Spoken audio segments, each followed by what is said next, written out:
Alright, hey guys, it's me, WatchTop's back, and this is my review of The Batman.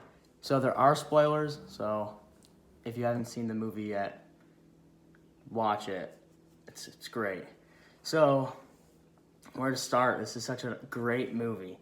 Right off the bat, Riddler is a terrifying antagonist. He fits well into this Matt Reeves universe. He's awesome. He's terrifying. He does a lot of killing. In the opening scene, he kills Mayor Mitchell. It's quite exquisite.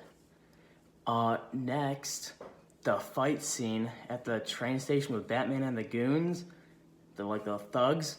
That was awesome. The choreography in this movie, all the fight scenes and everything, this movie is top notch. It's really well put together. Yeah. So this movie is really leaning into the detective side of Batman, and I love it. We've never had a version of Batman that's quite like this one. He's full detective mode. He even has little lenses that record stuff like detective mode from the Arkham games, which is awesome. And then you meet Selina Kyle. I liked her. We could talk about her later. But no, everyone in this movie was great. Colin Farrell as the Penguin, he's so good. He's unrecognizable.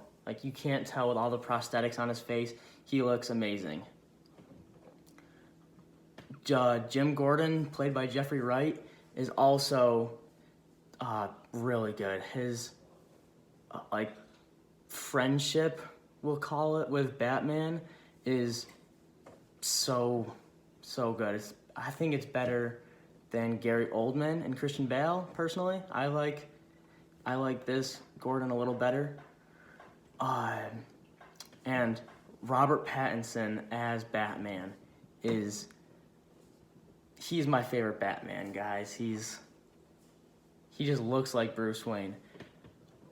Speaking of Bruce Wayne, he's not a lot in this movie. He only has a couple scenes as Bruce Wayne, but I feel like it fits his early Batman days. He doesn't realize that he has to have a persona of Bruce Wayne. He can't be just Batman. I really like it. I think it fits really well. So also throughout the movie, Riddler is sending out videos. He's live streaming and stuff. It has a funny scene, where you can see the comments on his videos, and they're all gonna buy the same outfit, which we'll get to later also. And they're oh, don't forget your cling wrap for they put saran wrap on their head. I think it was pretty funny. He was thanks for 500 followers, guys. It was pretty funny. It was one of the funny moments in the movie, which there aren't a lot of, which I really enjoy. I like that this is a darker movie. It makes sense. If you're gonna go a realistic detective Batman story, you can't have it all campy and goofy. So back to Selina Kyle, played by Zoe Kravitz. She's awesome. There's a side plot where Carmine Falcone,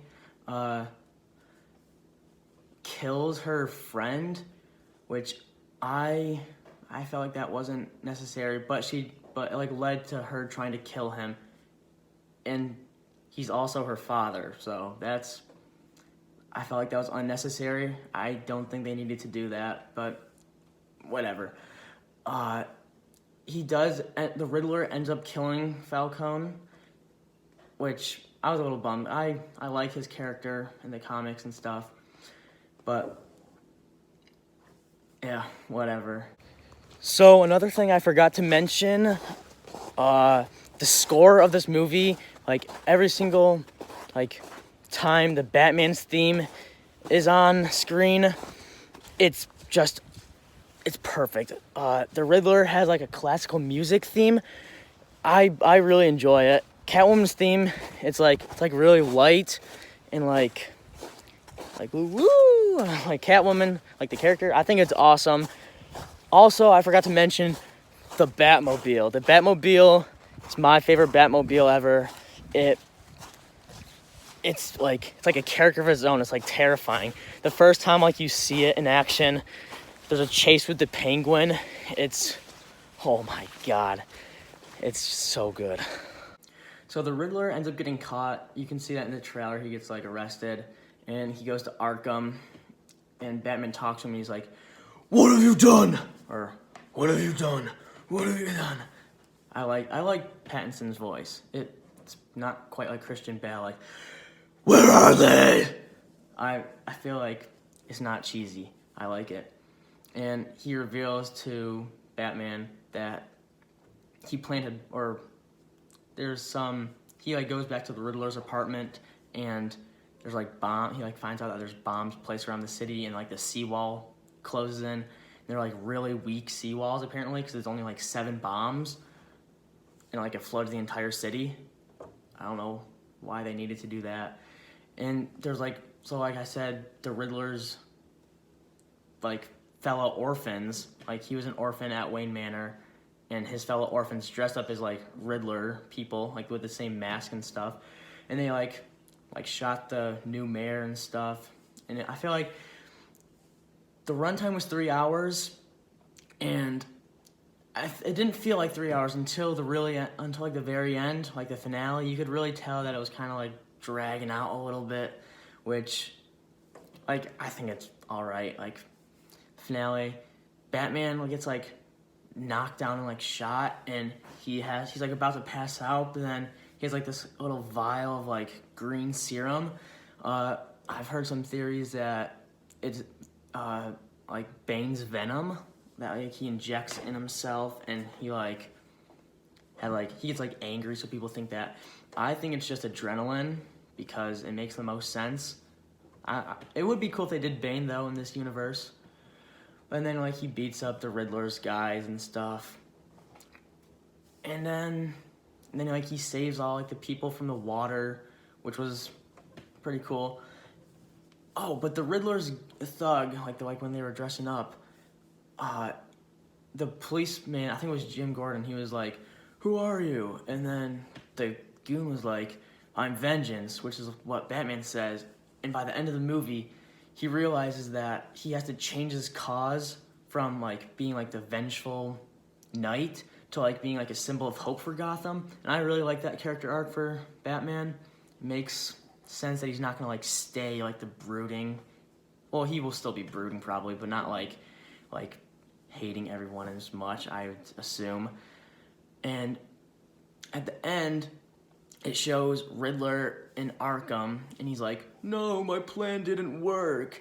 And then Barry Keoghan, he plays Joker in it, which I was astounded. I think you could barely see him. I think he looks fine. He's like scarred on his face and stuff. And he laughs and he's like, "Oh, everyone loves a good comeback story." So I don't want him to do in the sequel. I think there's going to be a trilogy of this, so hopefully they don't do like a lot with him, but I don't want them to do nothing with him. But it'd be cool to see what they do with him. And then at the very end, Batman and Selena Kyle, they like part ways, and that's the last shot is Batman like leaving on his little motorbike. I love this movie. This movie,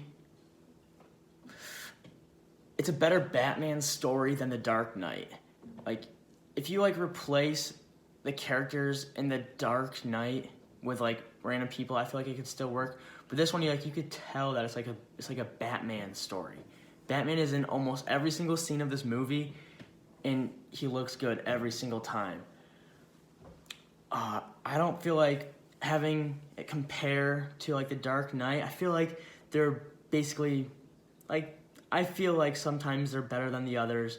The only real complaint I have with this movie is you could feel it drag out towards the end a little bit, but I love this movie. It's my favorite Batman movie.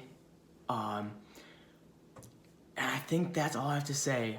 This movie was very good. If you haven't seen it, you should. You should see this movie. It's so good. And thanks you guys for watching. And I don't know when the next time I'm going to make a video is, but see you guys.